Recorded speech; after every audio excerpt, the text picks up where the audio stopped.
Hey guys, welcome back to Thrifty in OKC. If you are just joining for the first time, I am a part-time reseller and avid thrifter and treasure hunter who lives in Oklahoma City, Oklahoma.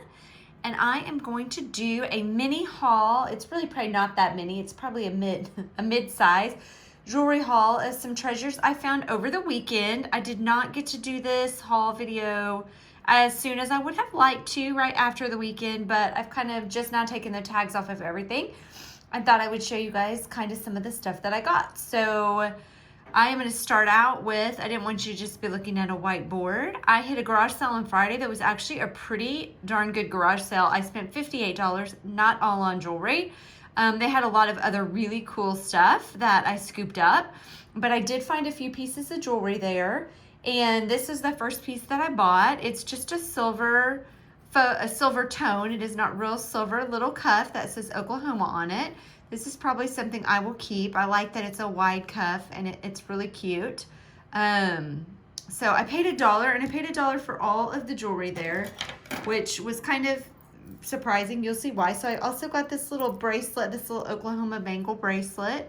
Again, I will probably keep this and stack it with some of my Alex and Annie bracelets. I didn't see any maker's mark on it. It is magnetic, so it is not real silver either, but both cute. So I also picked up this Brighton, and I have another one of these. I can't find it because I thought these would be really cute stacked together. So I grabbed this Brighton bracelet. I know you guys have heard me say I do pretty well with Brighton. I don't make just a ton of money on it, but I make enough to make it worth my while to pick up. Especially, again, this was $1 at the garage sale. Pretty much all the jewelry was $1. So for $1, you can't beat it. I sell a lot of this on Facebook Marketplace as well. And this has the scroll on the inside and the bees in there somewhere. But I sell a lot of this on Facebook Marketplace as well. And usually make, $10, $15 profit for some of the simpler designs like this. If it's a lot more intricate, I'll throw it up on eBay because I usually will make more there. But I do most of my Brighton on eBay. I seem to do better with that there than I do on Poshmark because I don't think it's quite trendy enough for Poshmark. So it seems to sit on Poshmark a little bit longer. But I'll likely try to find the other one of these and lot those up in a 2-set. And we'll probably throw that up on eBay. If I cannot find where I have stuck the other one, then I will put it probably on Facebook Marketplace. Now this was crazy to me because this was only $1 as well. It is marked sterling silver. It is a Taxco bracelet. And I think on the Texas Gals Jewelry Lover Facebook group, they said it was dichrotic glass that is there in that stone. But this is an amazing bracelet. And so I could not believe this was $1, but sure enough, it was. I don't know if you guys can see the little bit of marking right down there. So that was a steal for sure. Looking at comps on this, if I don't keep it, I'd list it up for probably close to $100. So that's gorgeous. I've never really seen anything like that.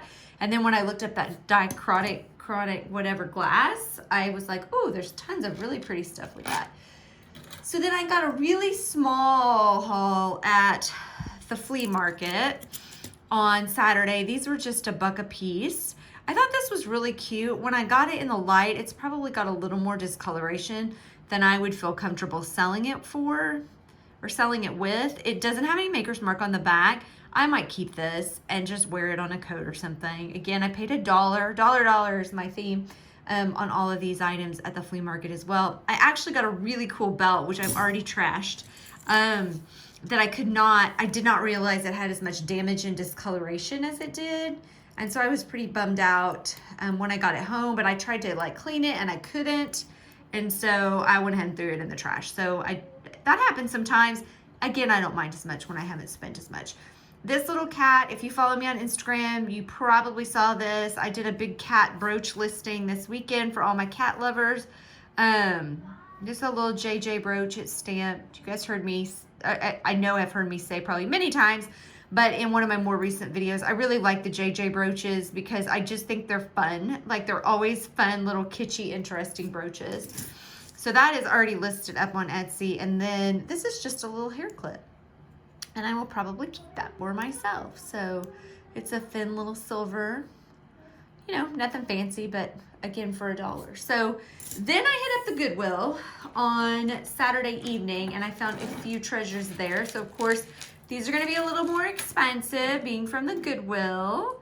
So I got this Coro bracelet. I believe bracelets at my Goodwill are $4.34. This one was in really nice condition. And it is signed Coro there on the back, as you can see. One of the things that I have a love-hate with Goodwill because it is definitely, I tend to find a lot better stuff there because more people donate there.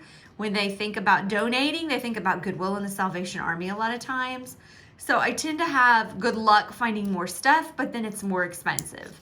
So, you know, at $4.34, and if I put this bracelet up for $20, by the time fees are taken out, I'm really not making that much on anything that I buy at Goodwill, unless I just find something really stunning or like gold and silver, which Goodwill's gotten pretty good at picking that stuff out. So I also grabbed these Brighton earrings.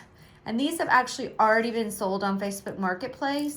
They sold to somebody that I know. I know quite a few people who love Brighton. And so they have a stomach bug. And when they are over their stomach bug, they will come and claim these. So again, I paid $4.34, I think, on these as well. And I think I sold them for $15. So again, $10, but no fees because it's on Marketplace. And so, and it was a quick flip, and they're gonna go to somebody who loves Brighton, and they got them at a steal. So then I also grabbed a few pairs of earrings. I love big 80s looking earrings.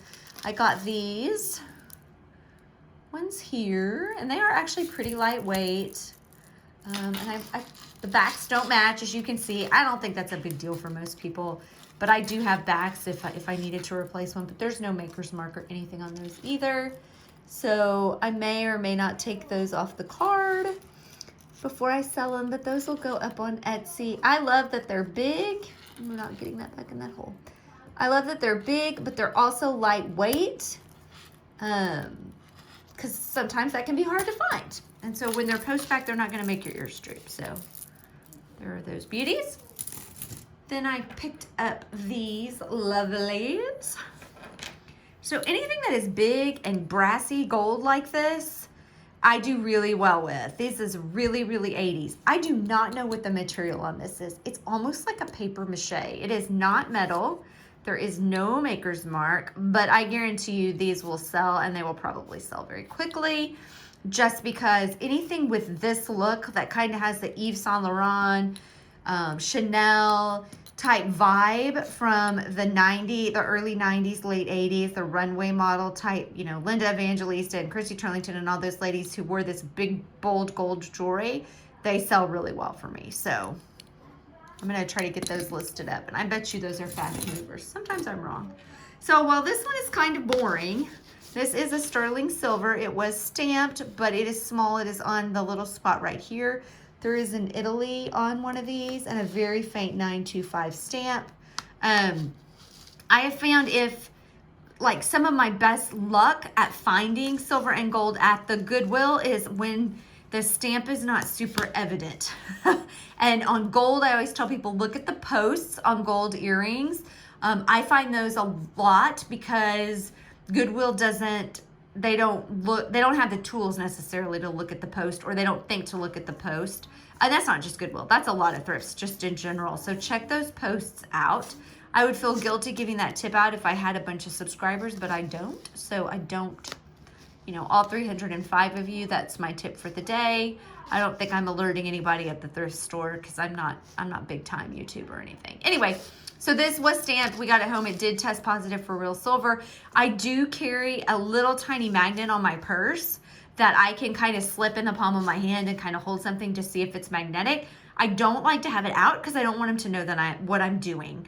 Anytime somebody sees me, they'll be like, what are you doing with that magnet? And then I have to say, well, I'm looking for silver. Well, then they know, hey, that's how I look for silver. And then they're doing it at the thrift store, and I don't get as much stuff. So anyway, not very exciting, but still a nice piece of silver, and tested positive with non-magnetic and also acid test. You always want to test your silver with an acid test because there's plenty of stuff not marked as you saw in my, or marked as you saw in my last video, that is not actually silver. So this is my last piece here. This is a sun. Oddly enough, I got a Goodwill blind mystery bag yesterday from the same Goodwill I got this sun, and they had the matching earrings in it. So I now have this set of these two, but it wasn't part of my weekend haul, so that's a different video.